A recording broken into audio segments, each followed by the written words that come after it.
2004ஆம் ஆண்டு சுனாமியில் தமிழகம் மிக கடுமையாக பாதிக்கப்பட்டது.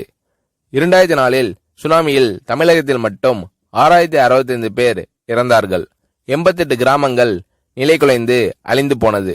இந்த சூழ்நிலையில் அம்மா அவர்கள் எடுத்த நடவடிக்கையால் 10 கிராமங்களுக்கு ஒரு அமைச்சர், ஒரு IAS அதிகாரி, ஒரு PRO என்ற ஒரு குழுவை அமைத்து உலக வரலாற்றிலேயே இது போன்ற மீட்பு நடவடிக்கை இருந்திருக்காது என்ற அளவில் 3 நாளில் பாதிக்கப்பட்ட கிராமங்களுக்கு மின்சாரம் வழங்கப்பட்டது.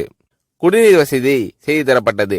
இந்த மின்னல் வேக நடவடிக்கையால் அப்போதிருந்த இந்திய ஜனாதிபதி அப்துல் கலாம் மற்றும் அமெரிக்காவின் முன்னாள் அதிபர் கிளின்டன் ஆகியோரின் பாராட்டுகளை அம்மாவின் அரசு பெற்றது. அழுத கண்களை துடைக்கும் கரம் கொண்டவர் அம்மா அவர்கள். ஆண்டவன் யாரோ ஒரு நபர் மூலமாக வருவார்.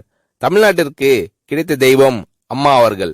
சுனாமியில் பாதிக்கப்பட்டவர்களில் 40 பேருக்கு 2 குழந்தைகளும் சுனாமியில் இறந்து விடுகிறது.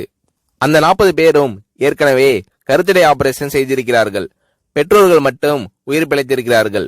உயிர் பிழைத்தவர்களுக்கு இனி குழந்தை கிடையாது என்ற நிலையில் அவர்களுக்கு கருணைவு ஆபரேஷன் செய்து அவர்களில் பல பேருக்கு குழந்தை பிறந்து அந்த குழந்தைகள் இன்று பள்ளிக்கு சென்று கொண்டிருக்கிறார்கள். நாகப்பட்டினத்தில் அம்மா அவர்கள் மீனவர்களை சந்தித்த போது மீனவர்கள் கதறி அழுதார்கள். அவர்களிடம் அம்மா அவர்கள், நான் இருக்கிறேன், நீங்கள் கவலைப்படாதீர்கள், இழந்து போன உயிரை தவிர மீதி அனைத்தையும் நான் உங்களுக்கு தருவேன் என்று அவர்களுக்கு தேவையான அனைத்து உதவிகளையும் செய்து தந்தார் அம்மா அவர்கள்.